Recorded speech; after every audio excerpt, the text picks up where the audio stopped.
মাথাভাঙা ১২ নম্বর ওয়ার্ডের দেশবন্ধু পাড়া এলাকায় টেপ কলে জল না আসায় ব্যাপক সমস্যায় এলাকার সাধারণ মানুষ। জানা গিয়েছে, প্রায় ৫ দিন থেকে এই এলাকার টেপ কলগুলোতে পানীয় জল আসছে না। জল না আসায় সমস্যায় বহু মানুষ।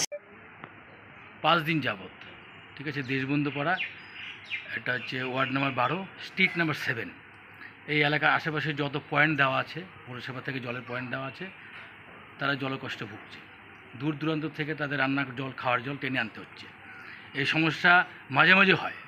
বেশি গরম পড়লেই দেখা গেছে উঁচু জায়গাগুলোতে জল আসছে না, এমন নিচু জায়গা থেকে জল আসে, সেখান থেকে জল নিতে হয়।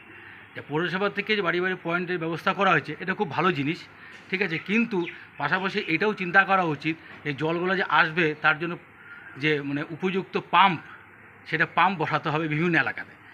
আজকে এই এলাকায় জলের পাম্প হচ্ছে ১ নম্বর ওয়ার্ডে, সেখান থেকে এই বিস্তীর্ণ এলাকায় জল সাপ্লাই করা হয়, কিন্তু তাতেই সমস্যা সমাধান হচ্ছে না। তার ফলে আজকে এই রান্নাবান্নার ক্ষেত্রে, যে খাওয়ার জলের ক্ষেত্রে প্রচণ্ড সমস্যা হচ্ছে।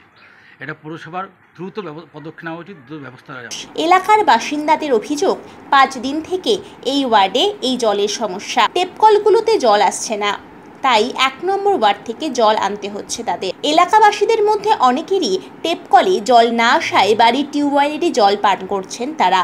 এই এলাকাটি উঁচু থাকায় জল আসছে না বলে দাবি স্থানীয়দের। পানীয় জল যেদিন থেকে আমাদের এখানে জল কল দেওয়া হয়েছে, সেদিন থেকে আমাদের একটু একটু জল পড়তো, এখন একদমই জল আসে না। কতদিন থেকে? যখন থেকে লাগানো হয়েছে তখন থেকে। ২-১ দিন হয়তো আসছে। কতদিন হবে? ২ মাস, ১.৫-২ মাস হবে। তো আপনারা এখন কোন জল খাচ্ছেন? আমরা এখন চাপা কল ইউজ করছি, কি করব, বাড়ির জল খাচ্ছি। মানে সেই চাপা কলের জল কি ভালো?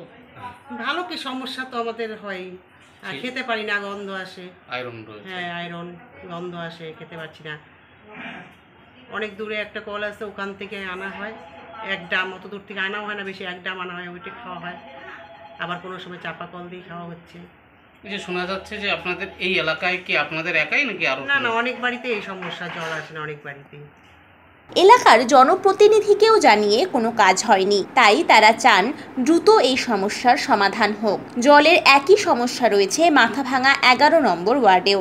১১ নম্বর ওয়ার্ডেও বেশ কিছু বাড়িতে টেপকল থাকা সত্ত্বেও তারা জল পাচ্ছেন না। বিশেষ প্রতিবেদন, মাথাভাঙা।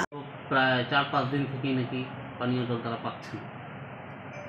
এটা আমাদের কাছে ইনফরমেশন এসছে যে ১১ নম্বর ওয়ার্ডে কিছু কিছু জায়গায় জলটা কম আসছে। মেনলি তার কারণটা আমরা নতুন কিছু কানেকশান আমরা দিয়েছি আর কি। প্রায় আমাদের টোটাল মাথাভাঙা শহরে প্রায় ২৩০০ নতুন কানেকশান হচ্ছে, তার মধ্যে 50% কানেকশান অলরেডি হয়ে গেছে আর কি। ফলত বেশি হাউস হোল্ড কানেকশান হওয়ার জন্য একটু স্পিডটা কমছে এবং কিছু কিছু বাড়িতে জল কম আসতেছে, এটা একটা কারণ।